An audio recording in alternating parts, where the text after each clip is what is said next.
This video is only part of an unpaid, unbiased, in-depth review from an average rider's perspective, so check out the rest in the link below at thegoodride.com. If this video helps, please consider subscribing and buying through our links, or even better, become a member on YouTube or Patreon.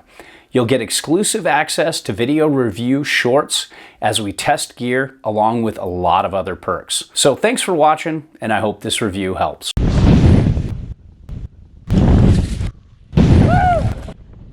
Welcome to The Good Ride. I'm James Beastie, and yes, this is a typo you see before you. And yes, these are YES's all mountain boards, minus the standard, which I don't have with me, but I will be referencing throughout this review, as well as the basic Uninc 2022 that doesn't seem to be changing much or at all for 2023, and the new YES Standard Uninc, which is modern camber, kind of like a high-end YES Ghost that was discontinued, I believe, in 2022. I rode this with Burton Kendos and my Union Atlas, same old, keep it consistent. And I compared it against a few other boards, like the basic Uninc, same day, and the standard Uninc, same day. The YES Typo, I got it in good groomers, but I've had this in a wide variety of conditions over the years, and this hasn't really changed too much. I primarily got this to just update the review so it's current with what's out now, and we have a nicer, better format, in my opinion. To give you a short summary, this is a very grippy, very stable, yet forgiving board that has a little bit of setback on board, not as much as the ones you see next to it with the setback inserts. And it works really well for those who see hard snow and they want a forgiving ride, but they want a little bit more setback than a true twin like the basic. It does a lot of things really well. Sits in that world between mountain freestyle and all mountain, and it could really work for you, especially if you ride in hard snow a lot. Now, when it comes to sizing, this 158 feels great. This is my size. The only thing I don't like is the stance width of 22.5. Lately I've been riding 21.5, so I can't utilize the setback as much as I could if it was a narrower width. So sometimes I'm kind of like, oh, my size 9 boots and my stance width like the 155 better, but the 158 is much better for my weight and my overall riding style, so I'd probably go with the 58. In comparison to the standard Uninc, that's a good bit wider. I'm kind of in between the 56 and the 53 for the same reasons, but the 53 fits my size 9 boots much better than the 56, but the 58 and 55 both fit my size 9 boots much better than the 56 standard Uninc do. The YES basic Uninc 58 is the same width, same shape almost as the Typo, so that's the same kind of fit. They just don't have a 55 in this. Now, when it comes to the shape, this is almost a true twin.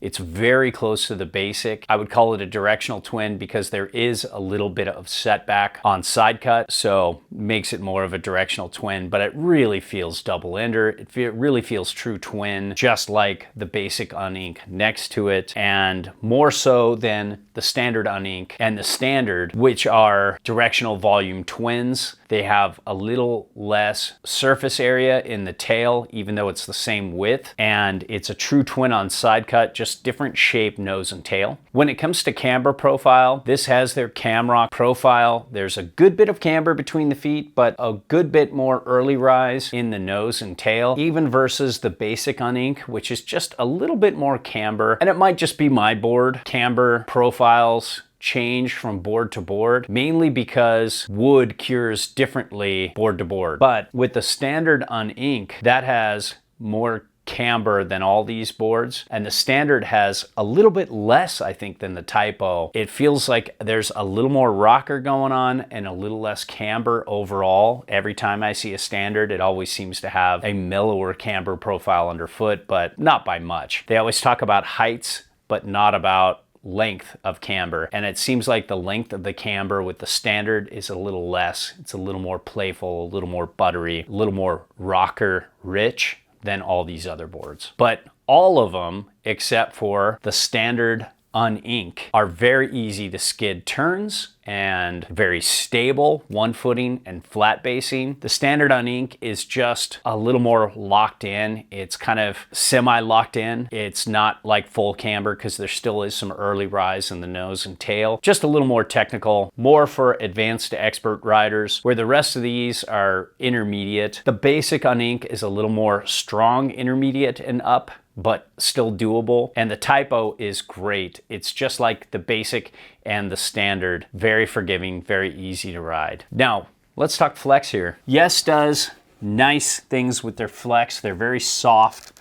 They have an easy flex to it, but it's like just medium overall. The tip and the tail are a little softer, but not by much. And just the overall flex, backwards or forwards, is very doable. There's really good pop and good energy, while it also feels rubbery and easy to butter. I like this flex personality. I think it could use a little more pop, like the basic Uninc right here or the standard Uninc, but it's right there with the standard and the basic in terms of flex and butterability and just fun feel. And you can ride this in all conditions and it's not really going to change its personality too much. If you dial back your speed in uneven terrain, it will be just fine. You can turn through bumps, you can go over stuff at slow speeds, and this isn't going to buck and bounce you around, feel cranky, and pass that chatter up into your joints. It's just no perfect uneven snowboard, but it's really good and it's a great all-conditioned ride. And what I love about this is it has the same consistent feeling in all types of snow and that same stable feeling underfoot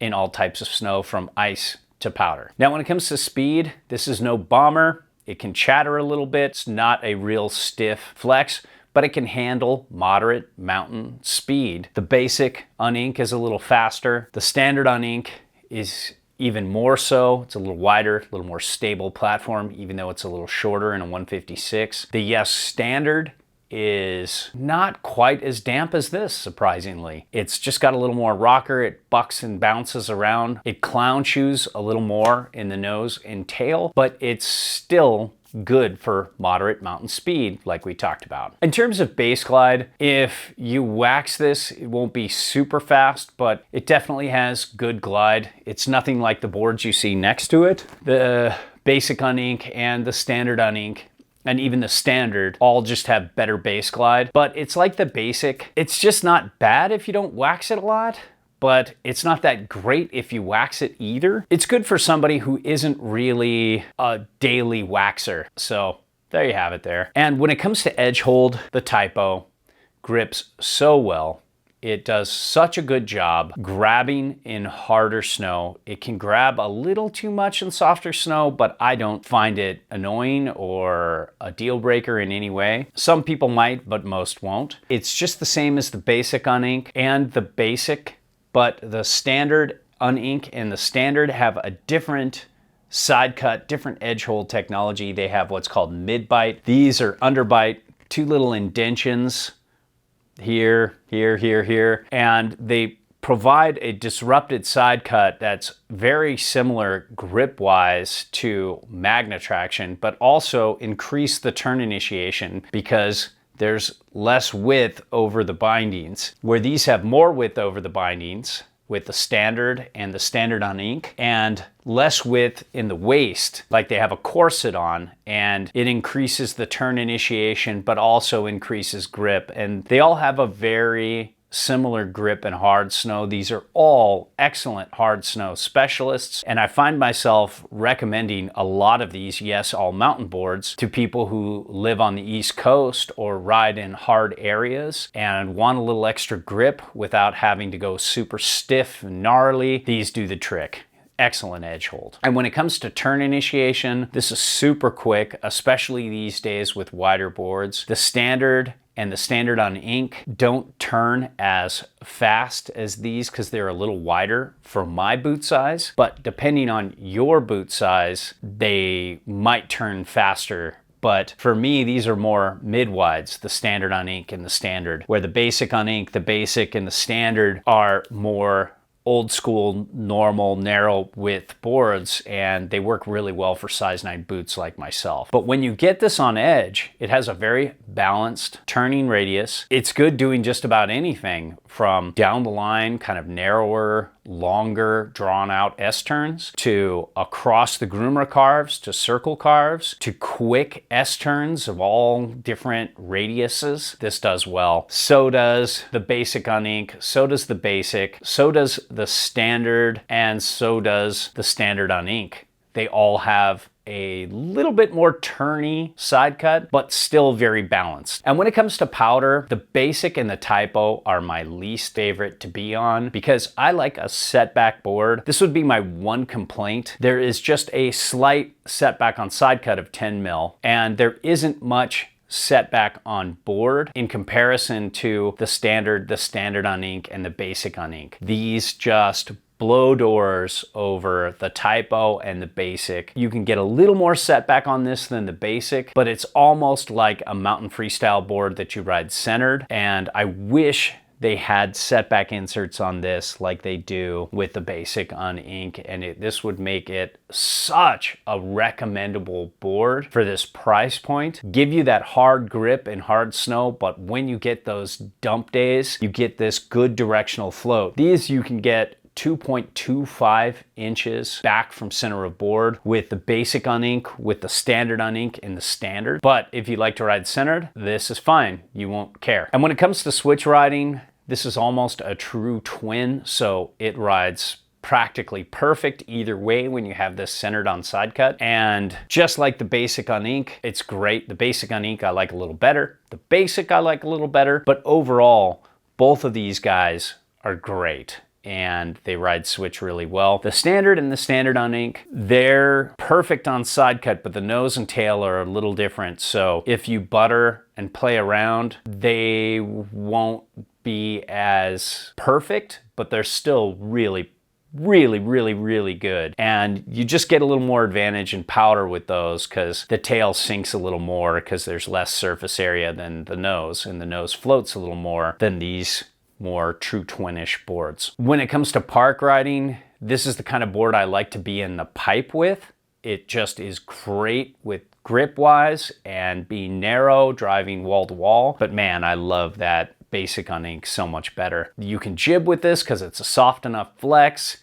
You can hit some medium-sized kickers with this because it has enough flex again to handle some bigger landings, but it's not for going huge. I would step it up to the standard Uninc or the basic Uninc if you want to do that. But overall, I think this is a good board for the price point. 10 out of 10 times, if price is no object, I would take the basic Uninc over this because it's such a better board. It just has more pop, more drive, more spring out of the turn. It just really carves much better and pops much better and just does everything better than the Typo, but it costs a lot more money. So that's the price you pay. My only complaint with the Typo is I'd love to see those setback inserts for powder so you could get good float at this price point as well. As it stands, it's still a very recommendable hard snowboard. Giving advice on YouTube is very difficult because I need a lot of info from you to actually help.